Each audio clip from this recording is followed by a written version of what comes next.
Hi, just before we begin, I wanted to take a short minute to talk to you about how you can get your hands on something new from the Welsh History Podcast. Thanks to TeePublic, we have a new online store. From t-shirts, stickers, hats, and everything in between, you can find them there, so have a look around, and you can do that at TeePublic, that's T-E-E public.com/stores/Welsh-history-podcast. Thanks, everybody, and on with the show.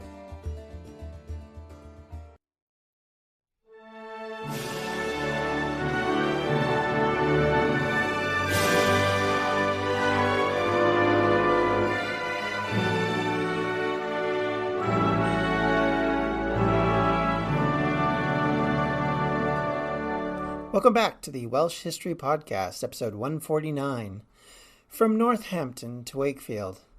Hey, thank you for putting up with me not being available to record this episode the last couple of weeks. I'm just kind of coming back from a bit of a summer vacation, which has been nice. So if you're listening to this in the future, this won't make a lot of sense. But yeah, I took a bit of a break, but we're back, and we're back to regular schedule from now on. So all right, so let's get started, shall we? As the spring of 1460 continued, Jasper Tudor moved back to South Wales so that he could secure the southern approaches along the Bristol Channel, including places such as Milford Haven, which sits in a bay just north of the channel, and due to its distance from Ireland was perceived as a vulnerable point of attack. One thing that you'll note over this year and the year previous is as Jasper is taking more and more control of Wales, one thing that the Royalists, or the Lancastrians, depending on how you want to quantify them, are doing is protecting themselves, knowing that York is in Ireland, the fear being that he will invade from there. So thus the easiest and quickest way to get there, and usually proven best way to take on England, is to invade from Wales. So a great deal of planning and preparation is put in place over the next few months to try and protect Wales from that invasion. Of course, this was made important by the fact that the Duke of York and his son Edward were in Ireland and were preparing what would appear to be their next steps in this War of the Roses. It would make a lot of sense that they would see Wales as an easy point of entry. As Jasper was shoring up the western Welsh defence, the Earl of Warwick traveled to Ireland to meet with York. Warwick, of course, previously had fled back to Calais in order to avoid being captured. It appears that they made decisions on what to do next, and because of this, a lot of the things that happen from here on out are affected by the decisions that are made during these meetings. We don't know, unfortunately, what happened in these meetings. We have no record of them, so we don't know what the discussions were, but some inferences certainly can be made. One of the things you would obviously know is that the Yorkists must have realized that they were going to have a harder time coming in from Ireland. Because of these discussions, they would end up catching the Lancastrians off guard by the next move they make.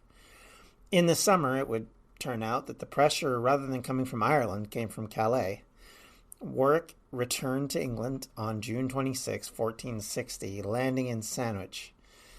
He came with 2,000 men from Calais to a warm, encouraging welcome. The Yorkist sympathies in Kent were sky high after a great deal of strife with the king over the years in the area. Remember the Cade Rebellion. If you know anything about this time frame, this peasant revolt effectively comes out of this situation and came out of Kent. Along with Warwick, there was one of York's sons, Edward, Earl of the March. Richard and his son, Edmund, had remained in Ireland during this period. I'm not sure if this was because they were concerned that they would fail again, or that they felt they needed to shore things up in Ireland before proceeding back to Wales and the Marches, or conversely, if the idea of using them as a constant threat coming from Ireland would keep the Lancastrians busy and occupied and concerned about their western flank, all the while their eastern flank is being invaded. Warwick and his increasing force moved from Kent towards London in short order. His men arrived at the gates of London and were admitted on July 2nd, effectively unmolested. The Archbishop of Canterbury and the mayor were out to greet them as their foes fled north once more, or fled to the Tower of London, as the case may be. The king, against all odds, decided rather than submit to the rising Yorkist tide, rather he wanted to meet them by bringing a force down from Coventry to try and stop Warwick and York from linking up. Warwick on July 5th decided to take on the king and his supporters, and had started his own movement towards Coventry. Likely both sides knew that they would be in trouble, since capture would mean a rather abrupt and ignominious end for their nobility on either side. Regardless, the king and his supporters arrived at Northampton days after the Yorkists took London, and decided to camp there. The weather, which had been incredibly rainy and miserable during this summer, meant that travel had been slowed.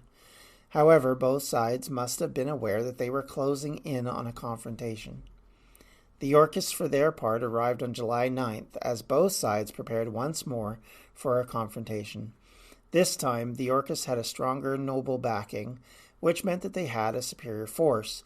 Their numbers of nobility were in the teens, whereas the king could only count on around 6 noble members for his assistance, which of course would influence the number of troops, because in this time of feudal expectations, every lord would have a set of armed forces he would bring with him, and the more nobles you had, the better it would be for you. But the king's commander, in this case, the Duke of Buckingham, was unprepared to give in to the Yorkists. The fact that they were in a lesser position didn't stop him from feeling like they had to stand up for themselves. In a change from previous encounters, the king decided to take part in the defense of his realm, rather than once again being a bystander. He went so far as to donning his armor and prepared for battle, rather than flee to a spot of safety. Of course, all of this may be pure bluster, because it appears the king didn't have anything to do with the battle, or the battle planning, or in fact the actual fighting of it. The battle itself happened the next day. The weather worsened, and the downpour was fairly stiff, as both sides met in the open countryside rather than another destructive battle within a town. The Yorkists were told in no uncertain terms to give no quarter to the noble supporters of the king, but to spare the life of the king and the common people. I'm guessing the propaganda value of being seen as a protector of the commons, or the common people, and of the king was worth that caveat, but likely in the heat of battle would be hard to prove. The battle would rage in the damp and the mud for 30 minutes. Keep in mind, I should go and point back to this, that this argument that the Yorkists have that they're trying to protect the king, they're trying to put him back on the throne under the proper guidance, is an issue for York, and it certainly will become one later in this episode. The battle happened south of Northampton, between the village of Hardingstone and the abbey of Delapré. Most of the battle site is now around a golf course in the A45. Not one of those ones that was upkept, and maybe there's a reason for that. The Duke of Buckingham and the Lancastrians were the first to arrive and began to dig in, building trenches and setting up their cannons to make them as effective as possible. It is estimated that Buckingham had between 6,000 to 8,000 men, a sizable disadvantage compared to Warwick, who at the time had over 10,000 troops. He needed all the help he could get to deal with this more experienced opponent. Keep in mind, Warwick, of course, was well versed in fighting, had been involved in the war in France, and still did have a more experienced. So the idea that the Lancastrians would do everything in their power to try and set things up better for themselves makes sense. It would also give them an opportunity to use the weather against them, because they would have to fight through the mud as well as these trenches and pikes in the trenches, and then get over those into the lines of the Lancastrians. The Yorkists would have a hard time of it. And of course, keep in mind, in medieval warfare, one of the most effective and accurate weapons you have is the longbow. So you have arrows raining down on these people, then throw cannons in the mix, and you have the opportunity to smash an opponent before they even reach your lines.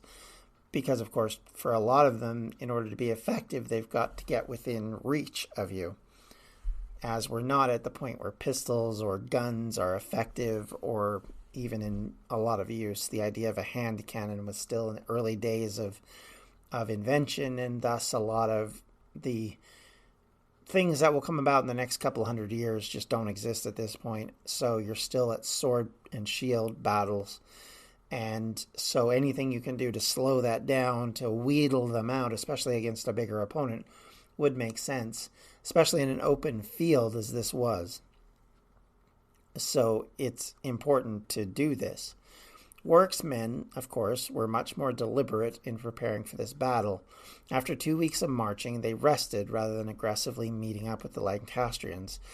And as well, Warwick is sending negotiators in to meet with the king and with his retinue to try and get them to a peaceful resolution, or at least an attempt at a peaceful resolution. I think both sides recognized that that wasn't happening, but I think the Yorkists wanted to give themselves as much time as they could so that it gave their troops as much rest as possible. And in this case, they only really moved into position at about 2 p.m., well into the day, obviously. This was after some staged negotiations failed to meet anything close to a settlement. The battle itself, mentioned earlier, was brutal and short. The Lancastrian cannons turned out to be useless because in this period where things are in the early days of development, one of the bigger problems was gunpowder, and gunpowder had to be dry and it had to be ready to be lit.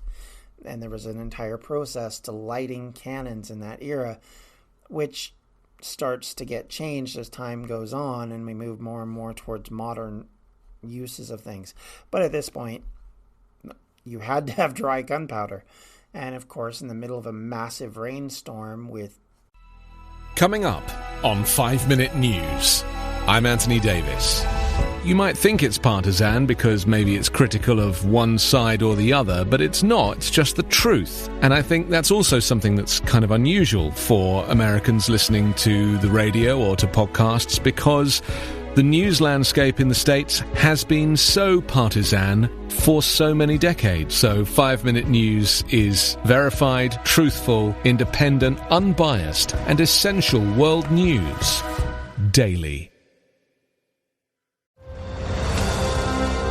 I'm Ken Harbaugh, host of Warriors in Their Own Words, a podcast that presents the unvarnished, unsanitized truth of what we have asked of those who defend this nation. As a country, we need these stories more than ever. Stories from Americans who have borne the battle, including 30-year-old remastered interviews with veterans from World War I recounting their time in the trenches of Europe, and with veterans from World War II, Korea, Vietnam, and from our most recent conflicts in Iraq, Afghanistan, and other battlefields Americans may never have heard of. Hear their stories by listening to Warriors in Their Own Words wherever you find podcasts. Damp, pretty much infecting every part of everything. This was one of their problems. Gunpowder got soaked, which meant this effectively made their cannons useless, which took away from them probably their best tool for smashing Yorkist control and lines, keeping in mind that shield walls and marching soldiers with, some sort of formation and organization could be shattered by cannons, but if the cannon can't fire, then that's a big problem. The final nail in the coffin for the Lancastrians actually goes back a little bit before this, when a land dispute creates a bigger issue for the Lancastrians than I think anybody would have expected. Lord Edmund Grey of the Welsh town of Ruthin bolted to the Yorkist side in the middle of the battle over this dispute, which mirrors his grandfather, Reynold de Grey, the man most to blame over the rebellion of Owen Glyndŵr, because it was his land dispute with Glyndŵr which led to the rebellion of Owen in 1400. Grey's defection saw a whole side of the defense not only leave the Lancastrians to the Yorkists, on the way they tore up the defenses that were protecting that side, and instead of a steady bulwark, it becomes a flood point for the Yorkist men, who are now able to circumvent the defenses which had been established. This creates massive issues, as you can imagine. Buckingham was killed defending the royal tent, and many lords and minor nobles were slaughtered as Lancastrians fled the field en masse. Almost 3,000 of their number were killed in the fighting, and 400 of which were members of various nobility. Warwick was once again in possession of the king, who surrendered. Once again, the Yorkists had won a major victory. At the news, the queen and prince fled to Harlech to the protection of their brother-in-law, Jasper Tudor. Jasper, for his part, must have known he was now on the wrong side once again. With all his power and control in Wales, the Yorkists could hardly tolerate him. Far from the days of peaceful relations, the Tudors were now, as a lot, firmly in the Lancastrian camp, and Jasper's power was firmly at their behest. On August 9th, 1460, the Yorkist-influenced court now demanded that Jasper hand over Denbigh Castle and a great deal of influence that he held in Wales in the process. Jasper, rather than commit to that notion, did his best to resist the Yorkist camp. While Jasper did try to buy time, the Queen looked to rally support in Wales. She spent most of the year in the Vale of Clwyd, where she met with her advisors and remaining loyal nobility to try and create another front against the Yorkists. Eventually, seeking wider help, the Queen went to Scotland to seek the support of King James III in opposing the Yorkists. Warwick returned to London with the king on July 10th. Around the same time, he had finally defeated the defences at the Tower of London through a brutal siege and cannon fire, which destroyed enough to allow the Yorkists to seize and secure the great fortress. The Lancastrian loyalists were in full retreat, and their strongholds continued to fall, but one key individual remained to take the stage. Richard, the Duke of York, remained in Ireland. He prepared for his return, yet did not do so until September 9th, landing in Chester. This may have been due to his desire to finally usurp his nephew and gain what he likely desired most, the crown of England. He did arrive with a great deal of royal pomp and circumstance, which showed he was preparing for such an eventuality. There was a great deal of pageantry and presentation in what he was doing. He was making it very clear to everyone that he was of royal intent. Warwick, through Henry, called Parliament to assemble in early October. York, meanwhile, made his way very slowly back to London, arriving on October 10th, just after Parliament had begun. The timing of this arrival and intention was very clear. Richard wanted to be King Richard, not the Lord Protector. Richard made a great show of his position as challenger to the throne, going so far as to set up a bit of a stage play, where he marched to the throne, armed with regalia, passing the throne, placing his hand on it as if to say, "This is mine now." Then he looked at the assembled lords and common people and sought obvious signs of approval. For whatever reason, as loyal as the nobility should be to York at this point, he still could not convince them that he should wear the crown. Killing the son of Henry V still seemed to be a bridge too far, even after 5 years of hot and cold war. On October 16th, York, in return, presented his case for why he should wear the crown, that Henry was unfit to rule. King Henry, on the other hand, met this challenge with probably his most lucid comments to this point. He said, and I quote, "My father was king. His father was king. I have worn the crown for 40 years from the cradle." Addressing Parliament, he added, "You have all sworn fealty to me as your sovereign, and your fathers did the like to my fathers. How then can my right be disputed?" With these words, Henry was able to avoid York succeeding him, and likely saved his life, or at the very least a lengthy prison sentence. And leadership and control remained in his hands. The fact was, York had not met Henry on the battlefield, had not defeated him, and not had overthrown him through the more normal means. He was effectively trying to use legal precedent to do so, which meant that lords whose loyalty and feudal duty to support their king overcame their sense that Richard should rule. This meant that he simply could not overthrow him under the ideals of the period. Warwick, the victor of Northampton, was one of the lords who was most irritated with Richard, with his bold attempt at seizing power specifically. In taking Henry, Warwick had felt he was in a position of supporting the king, and it would be seen as treasonous in this situation if he turned and supported York's claim to the throne. Because of that, he did not support York, and I would suspect probably told him that his timing was terrible. One result through all of the negotiations, however, was the ascension of York to heir to the crown. This would see Prince Edward disinherited, and his kingdom would pass to the York's family, not Henry's. The Queen would, of course, have further reason to resist this. In December of 1460, both York and the Queen, the two biggest rivals, started to make their way north in what would turn out to be very consequential decisions. The Queen arrived in Scotland at the beginning of 1461 and, meeting with the Dowager Queen of Scotland, was able to negotiate a treaty. King James, of course, at this point was all of 9, so was unable to rule his kingdom. The Scots wrung out 2 important promises from the Queen. One, that her son would marry one of the Scottish princesses. As well, they would give up the town of Berwick-upon-Tweed. With their new allies, the Lancastrians regrouped, now in Yorkshire of all places, aiming for a move en masse in mid-January.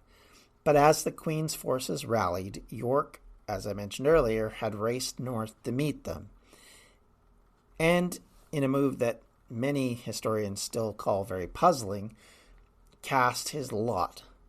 York, had he waited, would have had the support of most of the nobility in the south and was protected from Lancastrian forces at his castles placed in those areas.